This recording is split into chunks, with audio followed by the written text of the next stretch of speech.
પાટણ નગરપાલિકાની વાહન શાખામાં પિકઅપ ડાલાને લઈ વિવાદ વકર્યો। પાટણ શહેર કોંગ્રેસ દ્વારા લાગ્યા આક્ષેપ। વાહન શાખાના પિકઅપ ડાલાને કોઈપણ અધિકારીની પરવાનગી વગર 4 દિવસ સુધી ફેરવવામાં આવ્યાના આક્ષેપ। પાટણ નગરપાલિકાનું પિકઅપ ડાલું પરવાનગી વગર 4 દિવસમાં 3000થી વધુ કિલોમીટર કયા અને કોની પરવાનગીથી ફેરવવામાં આવ્યું।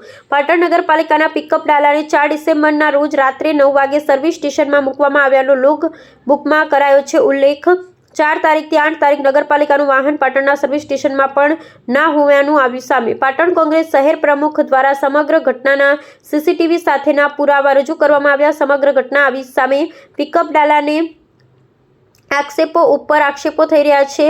સીસીટીવીમાં 9 તારીખે મોડી રાત્રે પાટણમાં સર્વિસ સ્ટેશનના દરવાજા બહાર અજાણ્યા વ્યક્તિ દ્વારા ગાડી મૂકવામાં આવી। 9 તારીખ વહેલી સવારે ગાડી પાલિકા કર્મચારી લેવા ગયા। આ હકીકત તો પાલિકા તપાસ બાદ જ ખબર પડે।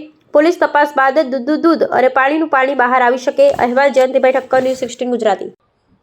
વાહન શાખાની બોલેરો કેમ્પર 0885 નંબરની ગાડી જે વાહન શાખા દ્વારા કહેવામાં આવ્યું હતું 4 તારીખે સર્વિસમાં મૂકી મહિન્દ્રા શોરૂમમાં, પણ આ ગાડી મહિન્દ્રા શોરૂમમાં હતી નહીં, જેની અમે તપાસ કરતા આજે લોગબુક જે ગુમ કરી હતી એ લોગબુક આજે મળી આવી છે અને ગાડી પણ આજે મળી આવી છે ખોવાયેલી।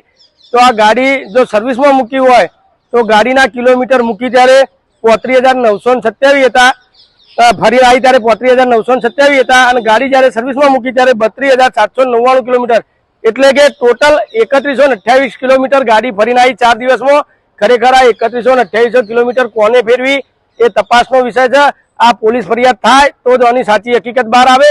તો પાટણ નગરપાલિકાના સત્તાધીશોને મારી નમ્ર વિનંતી છે કે આમાં પોલીસ ફરિયાદ દાખલ કરી અને આ ગાડી જેને આવા આ ગાડીનો ઉપયોગ થયો છે, કોઈ દારૂની ખેપ વાગી છે, કોઈ બીજી જગ્યાએ વપરાય છે, ક્યાં વપરાય છે એ તપાસનો વિષય છે।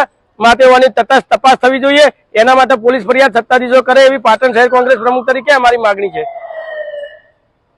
અમને જાણવા મળ્યું છે કે આ ગાડી 4 તારીખે નગરપાલિકાની રિપેરિંગના માને એ બહાર ગઈ હતી ને 4 તારીખથી 8 તારીખ સુધી એ 3000 કિલોમીટર ફરીને આવી, ક્યાં ફરી એ તપાસનો વિષય છે। અમને જાણવા મળ્યું છે, અમે એના માટે તપાસ કરાવવાના છીએ।